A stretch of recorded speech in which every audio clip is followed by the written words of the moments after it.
पंचायती राज ने जो voter list बनाई है उसमें, और जो आपकी वोटर लिस्ट है जो चुनाव आयोग ने बनाई है, इसमें बड़े पैमाने पे घोटाला किया है। और कभी कभी गरीब को बता देते हैं कि तुम्हारा वोट प्रधानी में तो है, विधायकी और सांसद में नहीं है।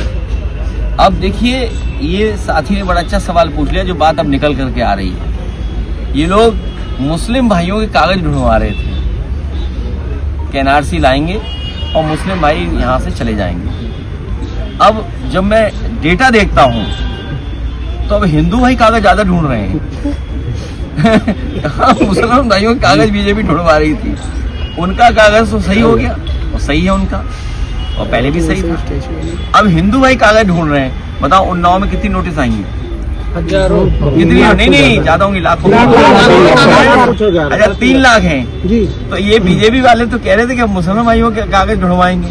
अब क्या ये हिंदू भाई कागज ढूंढ रहे हैं? और याद रखें हिंदू भाई लोगों से, अगर आप वोटर हैं तो भारत के नागरिक हैं, अगर आप वोटर लिस्ट में हैं तो भारत के नागरिक हैं आप, और अगर आप नागरिक नहीं हैं तो आप भारत के नागरिक नहीं हो सकते अगर वोटर नहीं है आप। तो ये संकट पैदा कर दिया हिंदू भाइयों पर।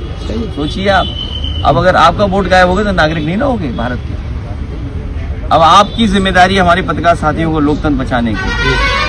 हमारा आपका कोई भी झगड़ा हो, लेकिन लोकतंत्र बचाइए, और लोकतंत्र इसलिए बचाइए कि अब हिंदू भाइयों पे खतरा आ गया है।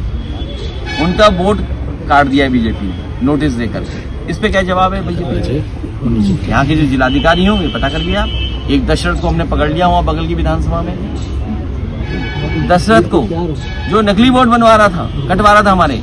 अब ये फॉर्म 6 में नकलीपन कर रहे हैं। पहले 7 में करने की कोशिश कर रहे थे, वहां पकड़ लिया हम लोगों ने, अब फॉर्म 6 भी पकड़ना पड़ेगा हम लोग।